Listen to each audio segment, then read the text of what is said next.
In 1975, things were relatively calm in Saigon, where my family resided. My siblings went to school as normal. We played together. We had 2 dogs that we really adored. And at that time, things were peaceful. I remember a franticness one afternoon. My father came home. He told my mother that we needed to leave in 15 minutes. He had reported to his special workstation, and it was essentially abandoned. He thought it was unusual. He ran into a young American there, and he said, "You need to leave, you need to take your family, and you need to go to the Saigon port." Thankfully, this American, by giving my father that advice, helped to save us. And so we gathered all of the belongings, the photo albums, the Vietnamese music tapes. My siblings told me that the dogs had a sense and an instinct that we were going to have to abandon them, and they were teary-eyed. It was a little drizzly, and we were crammed into a Lambretta type of minivan with my parents, my siblings, my grandmother, and then my aunt and uncle and her children.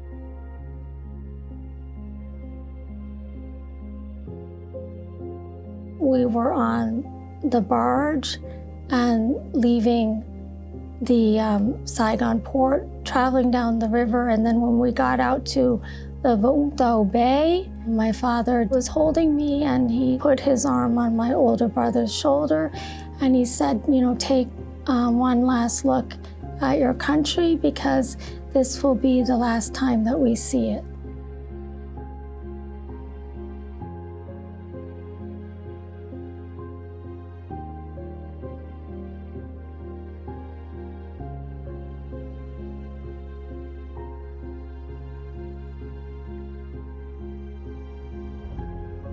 We were the first Vietnamese refugee family to arrive in Massachusetts.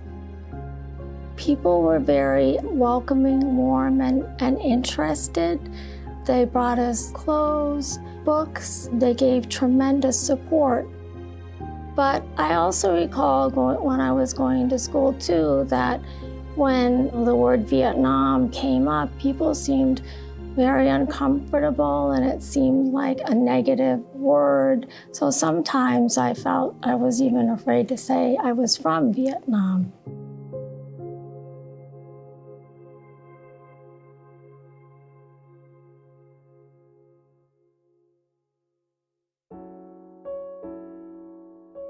There seemed to be a disconnect in some ways between what was in the textbooks and then what my father was telling me.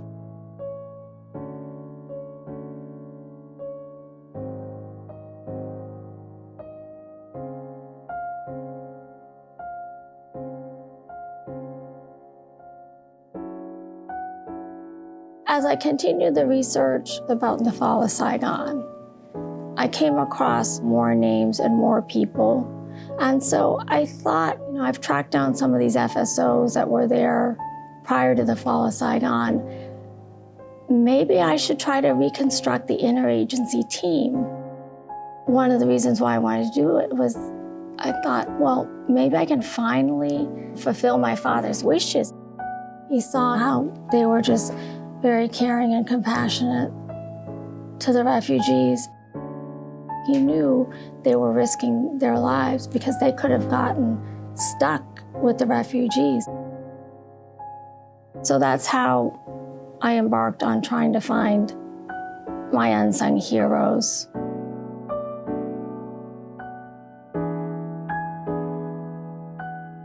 My unsung heroes, they have given me a lot of strength, and I have a very special bond and relationship with them.